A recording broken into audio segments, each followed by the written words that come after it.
Hello, everyone, and welcome to the Learn to Love podcast, your guide to everything love, sex, intimacy, and relationships.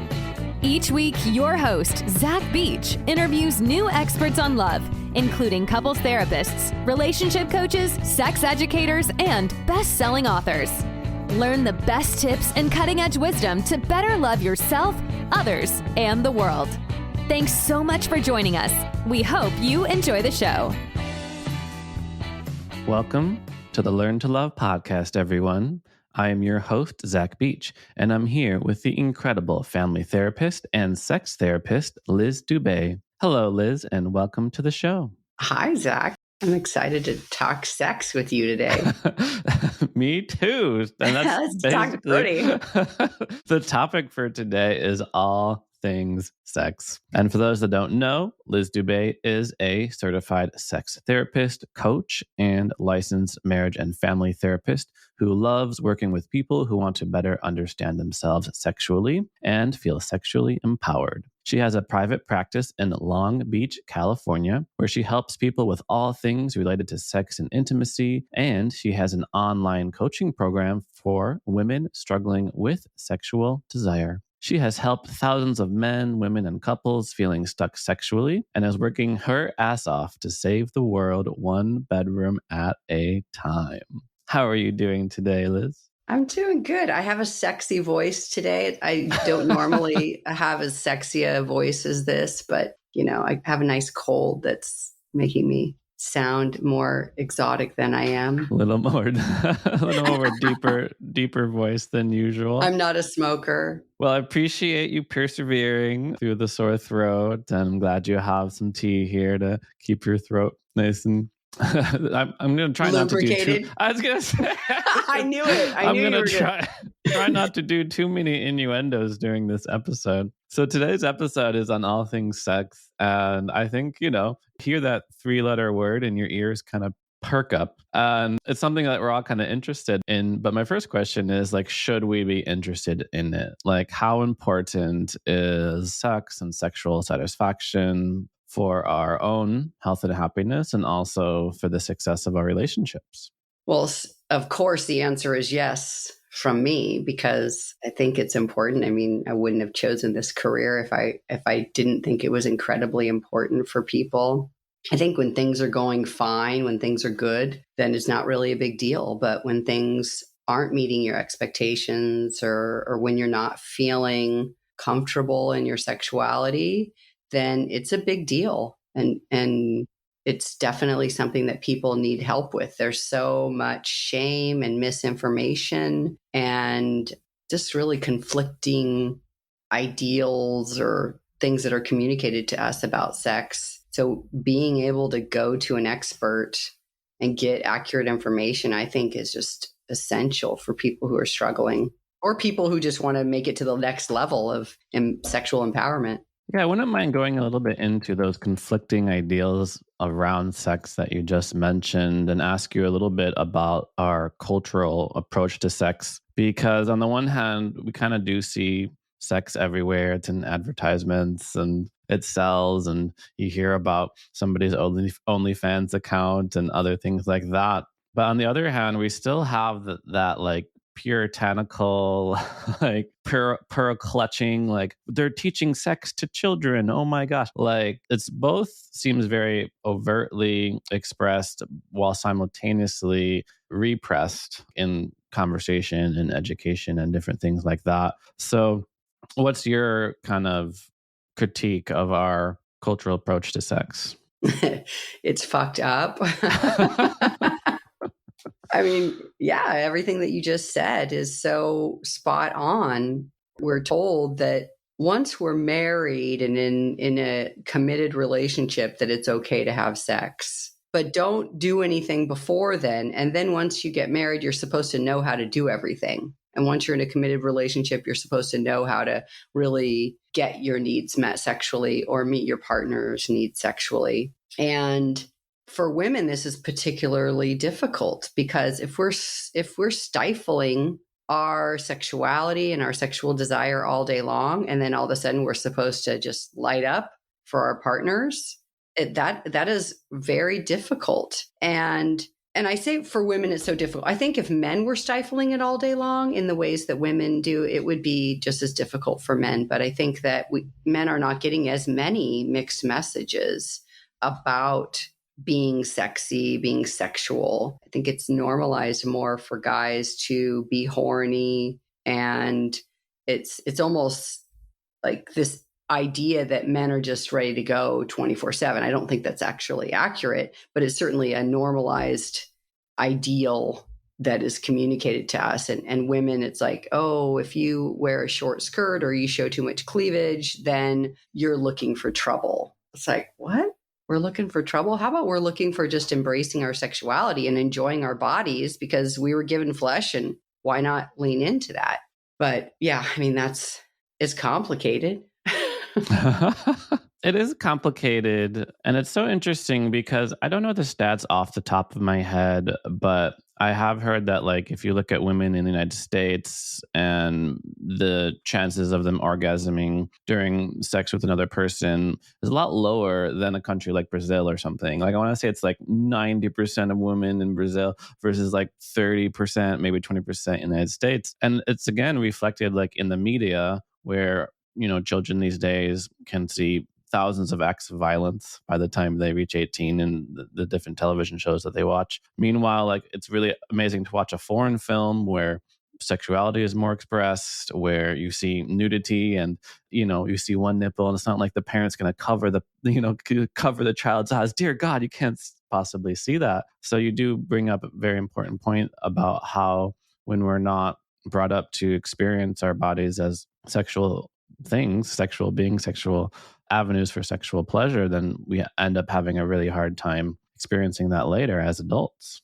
Yeah, I mean, it's just hard to flip that switch, walk in the door and flip that switch. And Americans, we have this misinformation that if we talk to our kids about sex, they're going to go run out and do it. And that's just not true. That we know from the research that in Europe, they just say, cover it. Like, use protection. They don't say don't have sex. They don't promote abstinence. They promote safe sex or safer sex. And the rates of teenage pregnancy are incredibly lower than in America.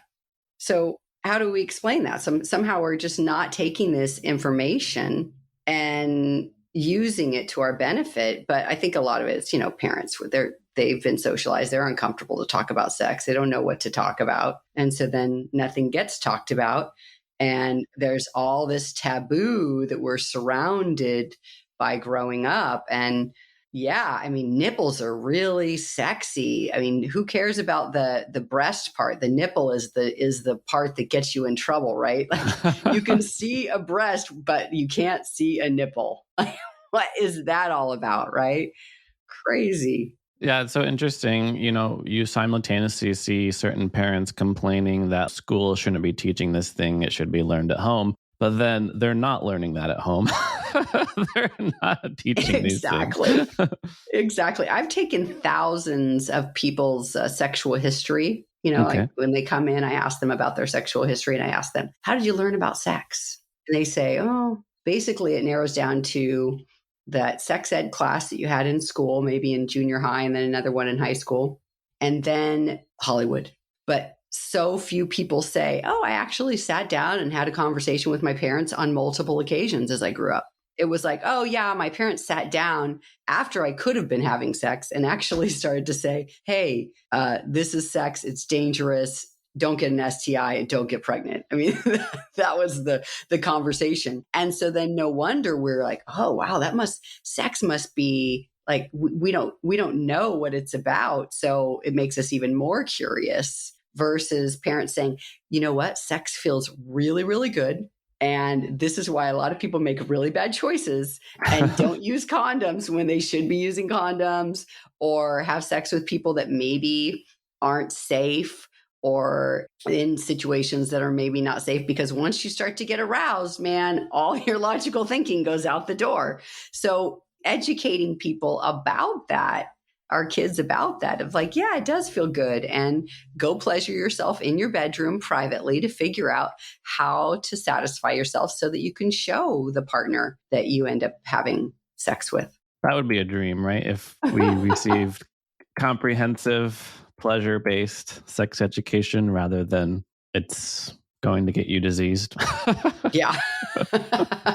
I find it really interesting you mentioned that you've taken thousands of people's sexual history, and I'm curious what other insights you've gained from working with folks. And I also thought it was interesting how you mentioned people said they learned about sex from two places, sex ed and Hollywood.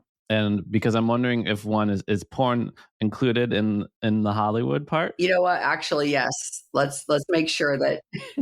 Is it ever like, oh, I learned it with somebody else? Yeah, I think to me that's always a lovely story, is if you learned it with another person, if the two of you were at similar levels and you felt comfortable to be able to explore each other and not caught up in, oh, I'm going to make a mistake, or what if I lose my erection, or if I don't do it right. It's like there's no right way to do it. It's all about pleasure and connecting with the person that you're with. So there's no wrong way. It's like you just do what feels good, and you ask them what feels good to you. This is what feels good to me. And there's no wrong way to do it when you're leaning into consent and communication and pleasure. So yeah, I think it's lovely when people learn together, when they have like a really positive first sexual experience, to where they can be silly and playful and lean into the awkwardness of that sex is. It's messy. There are funny noises. It's hard to get into various positions. Our bodies are kind of flopping in different places. It's not like Hollywood, that our bodies aren't moving we are not transitioning from one position to another in the way that Hollywood shows us.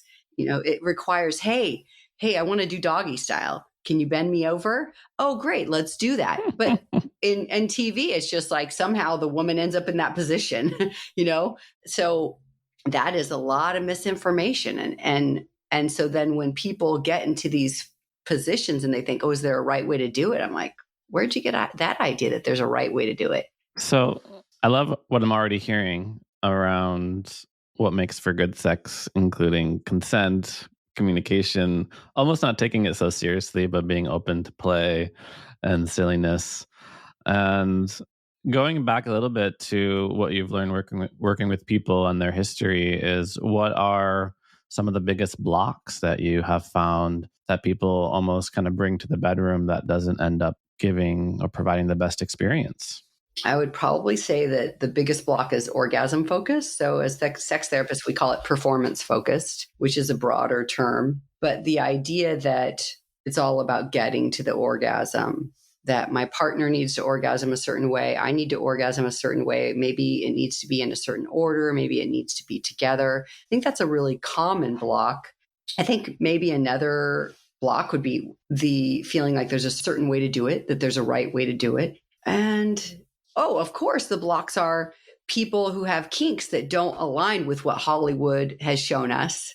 And porn, I think in some ways, porn can normalize kinks, but in other ways, I don't know that it necessarily does, because people don't really talk about it. Whereas I think maybe we talk about Hollywood a little bit more openly, but the kinks that we might see in porn, I think it's still kind of like the secret dark shadow experience, and that we don't talk about with other people. And there's so many jokes about kinks that we might just say with friends. And so then that would reinforce that, oh, my kink, there must be something wrong with me because I have this kink. And the idea that I need to fix this kink and no longer use it as a way to increase my arousal. And honestly, I haven't had a lot of luck with that. That if you have a kink and that's what gets you there, whatever you resist persists, that saying, it so applies to sex. If you try to push that down, it's whack-a-mole. It's just going to keep coming back up. It's not going to go away. You need to find healthy ways to be able to integrate that into your sexual relationship and to navigate it with a partner who may or may not align with that kink. That's so interesting. I want to return back to this idea of whether or not our desires have to be fulfilled or whether we can keep them as fantasies. But I want to go into how you mentioned people feel like there's a certain way that sex needs to be done. People have a certain image of what makes good sex, and that can get in the way of one's own authentic sexuality or sexual expression. And I know a lot of sex educators who talk about the importance of expanding our idea of what sex is and what sex can be beyond just what you might call PIV intercourse. I've heard ideas like sex is everything that happens 24 hours before sex, or more universal ideas like sex is being in your body with another person. So I'm curious, what are some conceptualizations around sex that you like or find really helpful to introduce to folks? I used to say that it was like any naked act that involves eroticism and pleasure. But then I had clients that schooled me and said, why do you have to be naked? I thought, you're right. I mean, you can totally get off with your clothes on, rubbing your bodies with one another, rubbing yourself with your clothes on. So it doesn't require being naked, and it doesn't require any sort of intercourse. And I really hate this idea of like, it's so heteronormative. It's like, okay, the penis goes in the vagina. Well, okay. So what about the penis goes in your anus? What about that no penis goes in a vagina? Like, why do we continue to communicate in ways that are so, that are not inclusive? But ultimately it's like, okay, pleasure and eroticism. I think the erotic element is probably important because you can have pleasure in other ways that might feel nurturing or healing or affectionate. But when it's sex, it's like there's an erotic element to it where there is an element that you're pushing to a level that can take you down the road of orgasm or not. I love the idea of eroticism, and I'm curious what it means to you and how you might recommend cultivating more eroticism in one's love life. Oh, it's such a broad term too. It's like I use it all the time and I go, oh, let me Google it. What's the definition? So cultivating eroticism, I think is being in your body and allowing those flickers of desire to turn into a flame.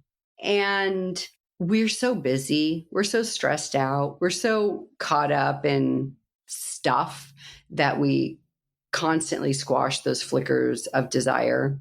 And so being able just to notice, to be in your body and notice, oh, what's happening there when I move my hips, when I move my pelvic area, what's happening there? And then what is it that makes you aroused?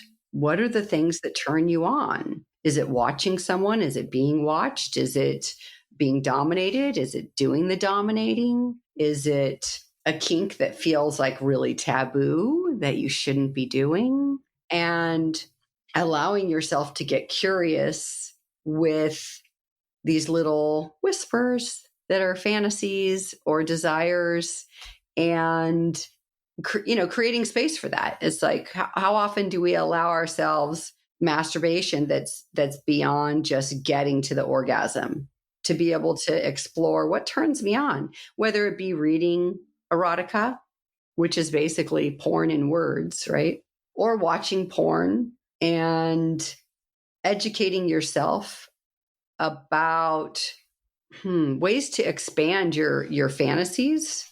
Because I think that we all have fantasies. I've had so many people tell me I don't have fantasies. I say, okay, yeah, maybe you haven't tapped into it yet, but we're all capable of having fantasies.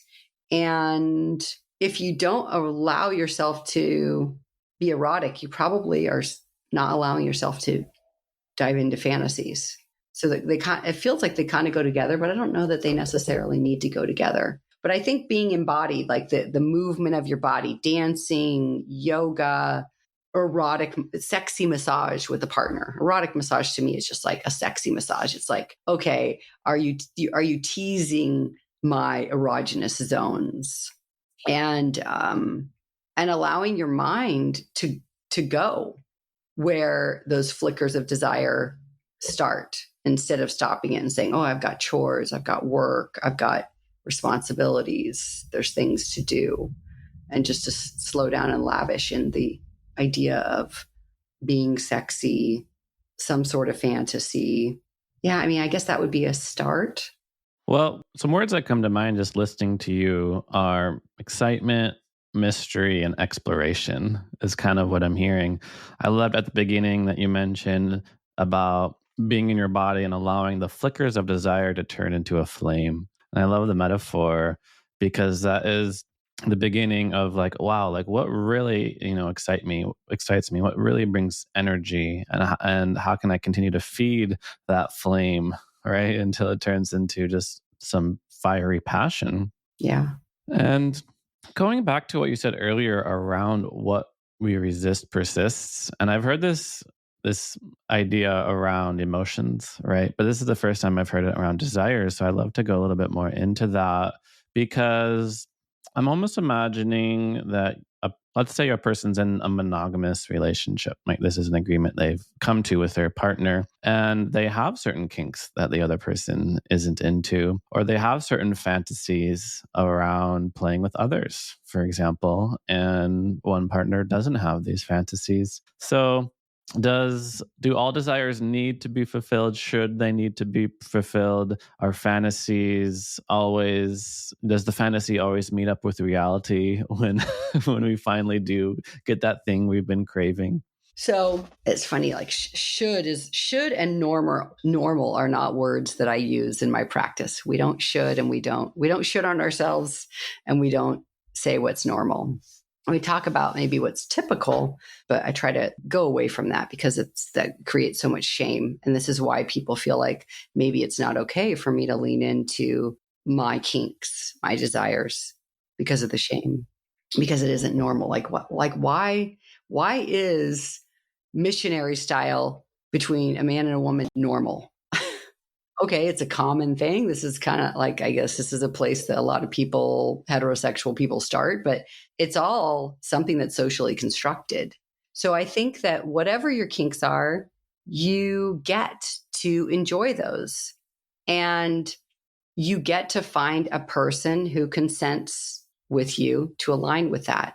It may not look exactly the way you want it to look because it's difficult if, I guess one of the stereotypical fetishes would be like foot fetish, right?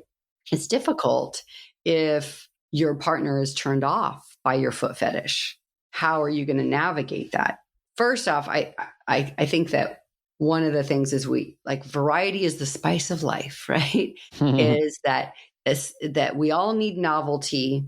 And even if you have a kink that gets you off, that can't be the sole source of your arousal and orgasm, especially if your partner doesn't align with that kink. Your partner is going to feel frustrated that like, you don't even want me anymore. All you want is your kink.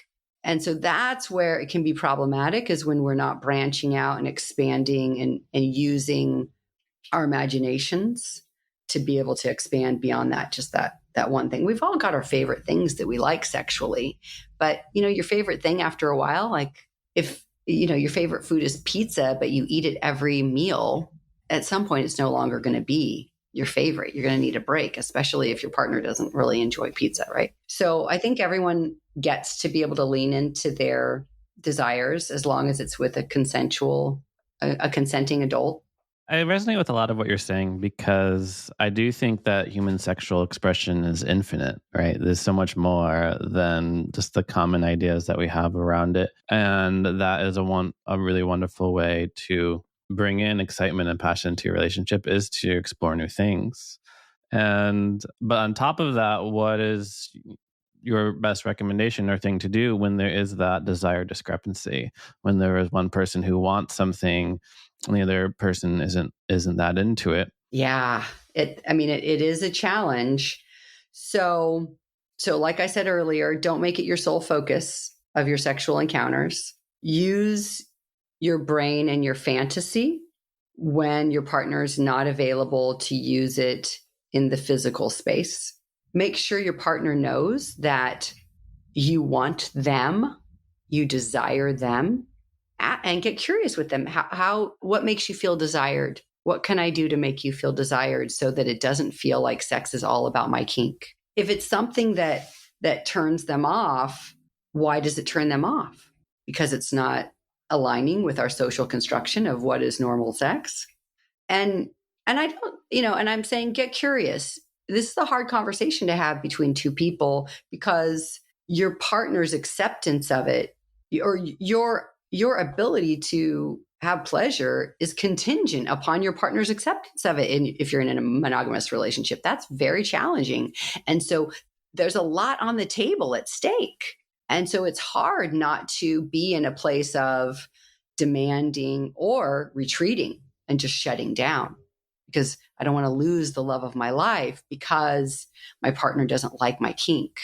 And I think that's where sex therapy really comes in handy, is to be able to talk to someone who is specialized in this area that can help you explore what are the narratives you have surrounding your kink, and what is your partner's narrative surrounding the kink, and how can you find some place in the middle where both of you can get your needs met. And because I think a lot of people retreat, they really don't share all their fantasies because they're so scared of the loss of that love. Absolutely. I love how you said that your ability to experience pleasure is contingent upon your partner's acceptance of it. And that's so important. And you also bring up a really important point around the obstacles that we have around expressing our desires, not just the shame put on to us by our culture, but also that the agent of that shame is going to be our partner. So we have this desire and we might have some fear around expressing it because we think our partner might shame us or judge us or love us less. And I want to get into that, but I feel like we should just do a quick definition real quick, because you keep mentioning the term kink, kinky, fetish. So just real quick, what is a kink and what are some examples? So it's funny because, again, like, this social construction is like, what is a kink? Like, I don't actually know, like, at the top of my head, what would be the definition of a kink. But basically, the way that my clients tend to look at it is like, when they have something that they're into that gets them off, that falls outside of the vanilla construct of sex. And so examples could be being seen, having sex in public. Like I said earlier, the foot fetish. It could be fantasies about being raped. It could be, although that's like such a common fantasy that I don't even know if we call that a kink anymore. I guess a kink could be being tied up. That feels kind of vanilla to me, but because it's so common now, now like after 50 Shades, it's like, okay, it's more normalized.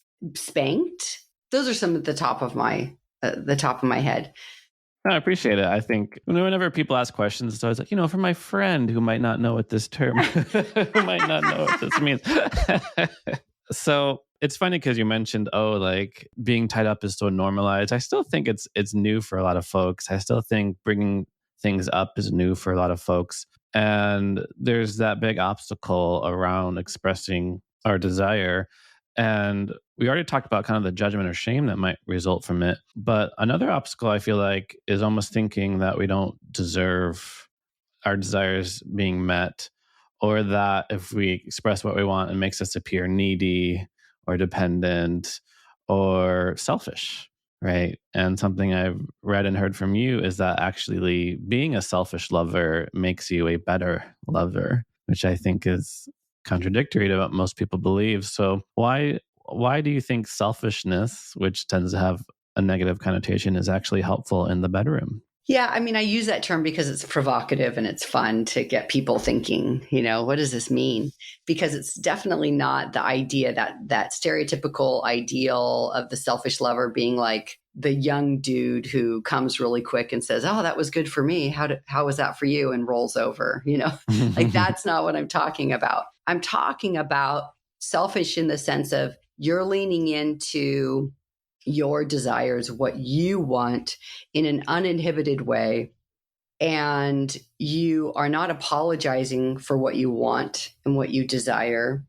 And you're giving yourself permission to lean into all things that turn you on And this is often really embraced by partners because they feel desired to be on the receiving end. It's like, oh, yeah, you want me. You want this experience. You're so into it. You're really connecting with the erotic space that we are in right now. Whereas like the opposite would be if you're such a giving lover is fabulous. But if you're just so much about pleasing that person, sometimes you get caught up in feeling insecure of like, am I doing it right? Am I pleasing this person? And that can show up as anxiety or just not very sexy, not very erotic.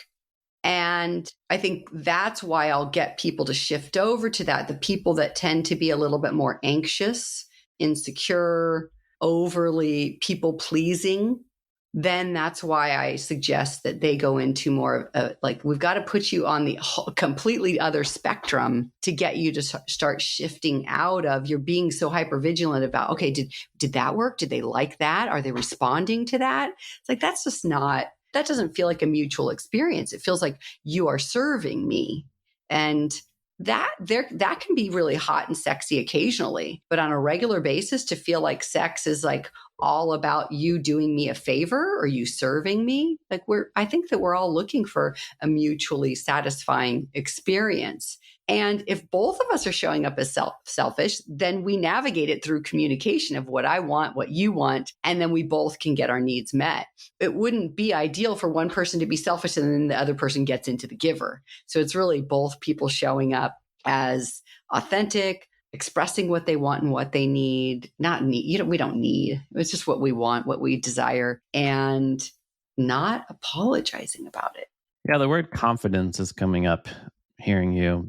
Knowing what you want, having the confidence to express it, and not apologizing for your authentic desires. Yeah, that's a hard one because if what you like isn't normalized, you feel like, oh, what I like isn't right, or you're scared that there's some loss associated with your likes, it's hard to be confident in bed. So it's interesting you mentioned the guy who comes really quick, turns over, falls asleep, starts snoring.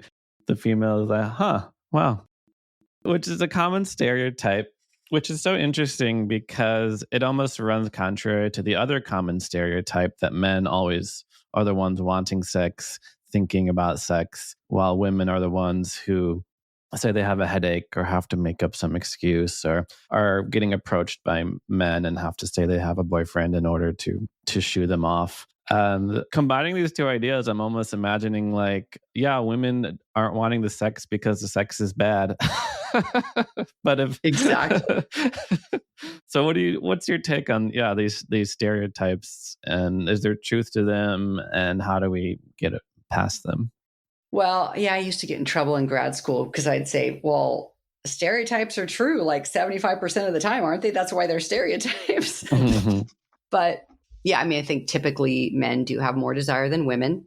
And this is why gay men have so much more sex, because you don't have the barriers of the woman being the barrier constantly. But I think, yeah, it certainly starts with sex being worth wanting. And if sex isn't worth wanting, why, people would rather watch TV, eat, sleep, like be productive in areas of their life that feel satisfying. So we've got to make sex worth wanting, and that requires communication about what we want. And we're not taught to say, honey, what do you like? In the initial stages of dating, we're both probably equally aroused in heterosexual relationships, if we're talking about, that stereotype, right? And in all relationships, typically we both meet at similar levels of desire. But it wanes with women because of all these factors that I spoke about earlier, the idea that we're shutting ourselves down sexually because we get all these contradictory ideas about being sexy. If women are too sexy, then we either get shamed by other women or we get raped by men. I mean, those are those underlying messages that come up when we get dressed in the morning. We think about our safety. Men don't think about their safety when they get up in the morning. And so we think about either our emotional safety or our physical safety. So from the moment we wake up in the morning, we're stifling that desire, and men aren't doing that. And so this is why you already have that discrepancy. Then you go into the work environment, and again, women really need to have that barrier to be considered professional, to be taken seriously. So we're, again, shutting it down. As a mom, we're told you can't be sexy as a mom. Like, well, why? Like, there's no sexy moms. That's not okay. There's, you're going to get shamed from other moms. You need to wear mom clothes. And so all day long, we're stifling it. And then if sex isn't worth wanting, then like, that's great. That's good common sense to not want to have sex. So I think that's often what I'm promoting in my workshops and in the work that I do for women, is that you have flickers of desire all day long. What you're doing is you're squashing them because of the safety component that I talked about. But if you were conscious and you started fueling them, you have a flicker of desire and you say, "Ooh, I'm going to text my partner. I'm going to tell them, ooh, I thought about like how great the sex was last night. Let's do that again." Or you looked really hot on your way out to work this morning. Or you go and masturbate. Or you allow yourself to take some erotic dancing lessons, or you do erotic dancing at home. You do yoga and breathe into your root chakra and really start to pay attention to that there is action going on in your pelvic area if you allow it. If you allow your body to move in ways that fuel it. And I think those are some basic foundational things that I talk about that require intention, that I think a lot of people don't realize that women have to be more intentional. I think that men, it's just natural. Like there's this sort of acceptance of that men are sexual beings and they think about sex, and they're not forced to stifle it. I mean, certainly the Me Too movement has stifled men in ways that I think are appropriate, that different inappropriate flirtations at work now are being stifled in ways that they weren't before. But I think that men are noticing their flickers of desire all day long. And so then of course that builds up. And then once there's an opportunity for sex, then they're ready to go. And so in order for women to align more closely with their male partners, or, I mean, this is common in lesbian relationships, both women being able to align, they need to fuel that desire as well. But it requires a consciousness of and a relearning and an unlearning of ideals that have put us in this like sexless mentality in long-term relationships. Yeah, listening to you, I'm curious about the connection between passion and excitement in our sex life and passion and excitement with the rest of our life. I'm thinking about how depression, for example, just kills libido, right? And oftentimes stress can really kill libido. You might have a client and they're not having sex and they're stressed and overworked, and you're not going to feel very sexy in your body when you're feeling that way. When you mentioned going to work and having flickers of desire, I'm almost also imagining like, you just looking out the window, wishing your life was different. And if you're not happy in your life path, your work, it's going to be hard to feel free in the bedroom. So I'm also kind of curious, is it chicken or egg? Like, will passion in my bedroom help my life? Will passion in my life help the bedroom? What's your kind of take with this connection? I tend to think that it's more outside the bedroom that helps to fuel in the bedroom. But some of the ways that I help clients is I'd say I take a two-pronged approach. Like we work on the things that are happening outside the bedroom, but sometimes we really need to just start to reintegrate touch of yourself, of your partner, to remind you that you are a sexual being. Because sometimes people come to me and they go, "I'm asexual." Okay, so tell me your history. And they tell me their history. They're not asexual. They've just been shutting down their sexuality for so long that it feels like it's not there. And it's become the new normal for them. And so I'll use that to be able to start, like get in touch with your body. But I think, depression, if you're depressed, you're just surviving. If you're just surviving, you're not going to think about sex. Sex is that next level of thriving.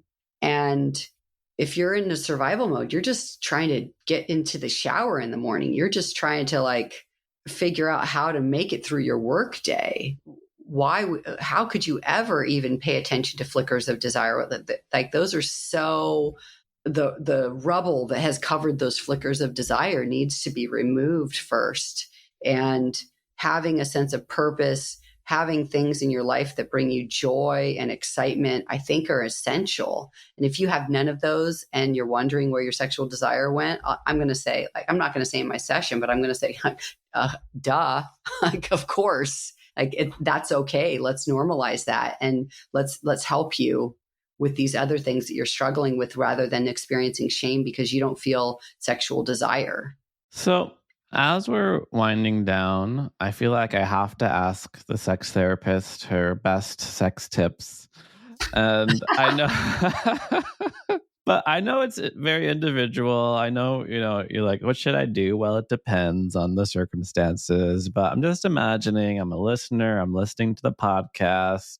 Once it's finished, what's like the one thing that I can do to improve my sex life? Is it read a book? Is it fill out a checklist of sexual desires? What's the best secret? Yeah, that's such a hard, because, people aren't cookie cutters, so everybody comes to me with a different struggle. And once I figure out the struggle and the roots of those struggles, that's when I give my prescriptions, right? But I guess I always go back to, this is my foundation: be curious and communicate. And so I would say that if you don't have a partner, start getting curious and find ways to communicate with friends about, like, what are the things that turn you on? What are you doing? What is your history? And have conversations to learn about people and to learn about yourself. If you have a partner, start getting curious and communicate with them. Say, hey, I listened to this podcast and I was realizing that we haven't really had a lot of in-depth conversations about the things that I do to you that you like, and the things that I do to you that you'd like more of, and maybe the things that I do to you that maybe you'd like less of. And just to start a conversation about what are some things that we haven't done yet that would be fun. What are some of your fantasies that you have that you'd like to do? And what are some of your fantasies that you have that you're like, fuck no, I'm never going to do that. But it's a great fantasy that I tap into. But it's going to be so incredibly important for you to come from a place of compassion in those conversations. Because like you said earlier, is that your partner is the agent of your shame. Like, that is just that you are holding their heart in your hands. And when they share their kinks, their desires with you, if you show them negative nonverbals, if you yuck their yum, there's not going to be another authentic conversation until there's some serious repair. So how about that one? Does that work? I love absolutely. It wasn't any whips and chains or dildos or vibrators, but that's a whole nother fun conversation. Give me a couple drinks and we'll dive into that. We'll switch from the tea to something else. Well, this has been really wonderful. Liz Dube, thank you for coming on to the show. But I do have to finish by asking the same question I love to ask all of my guests, which is, what do you wish everyone knew about love? I wish that everyone knew that love comes and goes with long-term relationships, and that partners aren't perfect. And love is not a Hollywood-made story. Love is the highs and the lows, and yeah.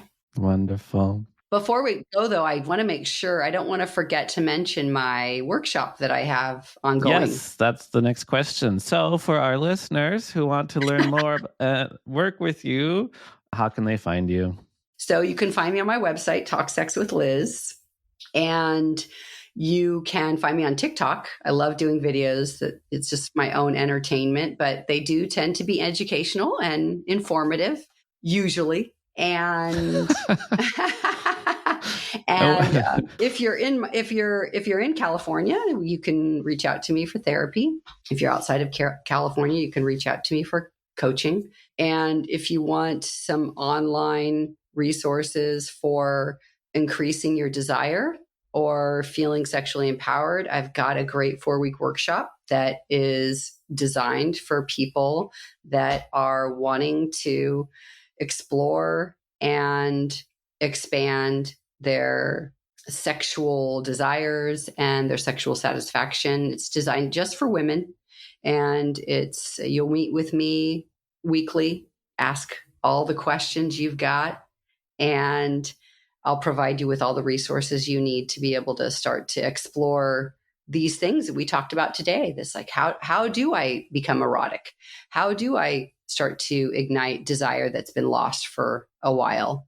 And that's something that I designed because I get so many people struggling with that. It feels like the most common thing for women. And like we talked about earlier, and one-on-one therapy is just not saving the world one bedroom at a time, right?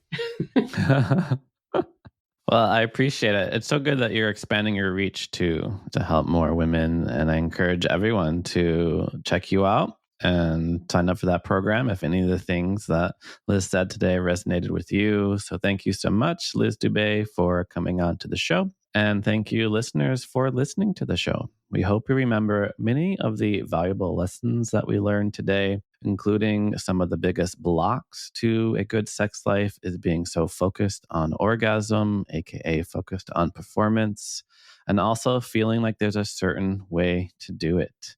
Remember that we all need novelty, variety is the spice of life, and that eroticism is being in your body and allowing those flickers of desire to turn into a flame.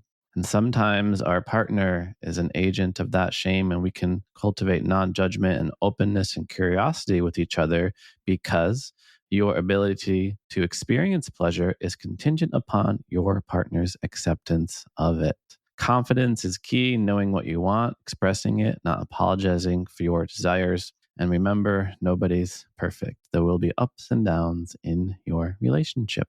If you want to learn more about me, you can head to zachbeach.com and learn more about the show at theheartcenter.com. Thanks again, Liz. Thank you, Zach. That was quite a great synopsis. I'm so impressed. Thank you. Well, I thank you for all the wisdom. It was fun. Thanks again for listening to the Learn to Love podcast. To learn more about the show and your host, head over to zachbeach.com or theheartcenter.com. You can also follow Zach on Facebook, Twitter, and Instagram.